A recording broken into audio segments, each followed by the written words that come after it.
Welcome to the Think and Grow Well Show. If you allow your doctor, your insurance, or your Uncle Sam to define healthy, or you blame someone else for the way you feel, or you seek the fountain of youth in a prescription bottle, at a needle tip, or along the scalpel's edge, then be advised, you are about to be offended.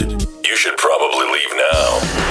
Anybody can just think and feel better? That's scary. I mean, thoughts aren't regulated by the feds, and no drug company has a patent on them. So thinking thoughts must not be very safe or effective. If you love feeling frisky and having fun, take responsibility for your own vitality, and want freedom to enjoy epic experiences with folks you love, welcome aboard and prepare to be blown away.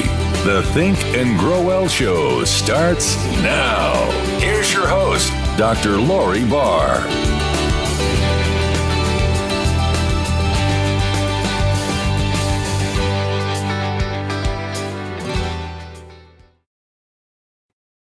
Dr. Lori Barr here. And today on Think and Grow Well, I want to point out to you how to motivate yourself when you're facing a new challenge. This is super easy. And what you're going to do in this case is you're going to assume two different roles as you communicate with yourself. One is you're going to be a reporter, and on the other side of the coin, you're going to be the hero the reporter is interviewing. And in this way, you're going to identify yourself how you're already a superhero and you have the skills that it takes to face the next challenge. The questioning is going to go something like this. First thing the reporter is going to do is identify the current problem. The reporter in you might ask yourself, let's get down to the nitty-gritty about what challenge we're facing now. How would you describe that challenge? And just write that in your journal. The second question the reporter in you is going to ask is, what skills would it take for someone who was already an expert to overcome this challenge? And write down those. Once you get that list, narrow it down and prioritize it. List all of the skills as action verbs and then prioritize which one is the most important. Next question the reporter is going to ask the hero or the expert is, so the next question the reporter is going to ask is, wow, it seems to me like you're already good at some of these. Can you remember what life was like before you became an expert at name your top action verb? So that's going to take you back to a time when you were inexperienced as you think about that and you write about that in your journal. The next question will be, what challenges have you faced in the past that have demonstrated to you that you know how to plug in your action verb? And it could be a good or bad thing. Then the next thing is to remind yourself, wow, you're already an expert at being blank. You did that for X amount of time, or you did that and overcame this challenge. So remind yourself of that. And then say, how will it feel once you've overcome the current challenge? So name the current challenge. The next step is to remind ourselves of the pain we're in now because of the problem we're facing. The reporter wants to get those details. How do you feel right now? What's frustrating about life? Directly related to the challenge you're facing. And then the reporter is going to ask, what will your life be like when you overcome this challenge? List that. The reporter now says, can you see how your expertise you demonstrated at being blank, fill in your action verb, in the past is going to serve you as you face this challenge? You're already an expert at commitment, for example. And then finally, what will you do once you achieve your success? Once you overcome this challenge, what will you face? What will be next for you? So that you get them thinking about the future. What will life be like once you overcome this challenge? How will you feel? Let's take a real life example. Let's say that you've had a stroke and you're trying to relearn how to walk. So the reporter in you might say something like, how does it feel to be an adult who is not currently walking? Notice how I phrase that, is not currently walking. We want to leave the possibility for walking again. Write down how you feel about that. The reporter says next, this isn't the first time you've not walked in your life, right? There was a time in your life when you didn't know how to walk. Is that correct? When you crawled? Yes, you say, as the interviewee. What did that feel like? Was life pretty good? You didn't miss what you didn't have before you walked. And then how long did it take you to learn to walk? How old were you when you walked? And what happened? What was that process like? Your muscles had to learn how to support your weight, and you fell a lot. So remind yourself of how that felt. And isn't it amazing that you practice for over 10,000 hours and you're already an expert at walking? Your muscles know just what to do and your brain has pathways. Now, some of those pathways may have been interrupted with the stroke, and isn't it great that the brain can create new pathways when we face new challenges?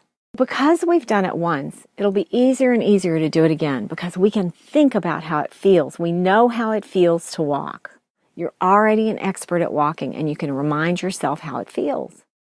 That's the reporter reminding you. So take the time and remind yourself how it feels to walk. So right now, how are you limited without being able to walk? List your limitations. What will life be like when you're walking again? What's the first thing you're going to do? Talk about the excitement of the future when you're walking again. So now the reporter is going to turn it and say, you're already an expert at walking. You did it for 40 years. You temporarily have lost control of your walking ability. What kind of support are you going to give yourself so that you tap into your expert ability to walk and teach those muscles again, create those new neural pathways? And what support can you not give yourself, but can you get from the outside? So that's how to lay out a success path to face a health challenge, recognizing your hero status, that you've already been an expert at something in the past. Can you see how that might be helpful?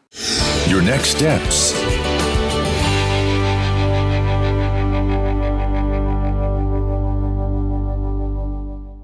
Your next step is to identify a health challenge you are facing and to identify the action verbs that would help you overcome that challenge. And then think of ways in the past, think of times in the past when you've already demonstrated you're an expert at that skill. I'm Dr. Lori Barr. One idea is all it takes to change your world. Continue to think and grow well. I'll see you next time. Psst, be aware. Vitality is an inside job. Trust your spirit, make up your mind, and get your body in gear. There are no second chances.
Psst, be aware. Vitality is an inside job. Trust your spirit, make up your mind, and get your body in gear. There are no second chances.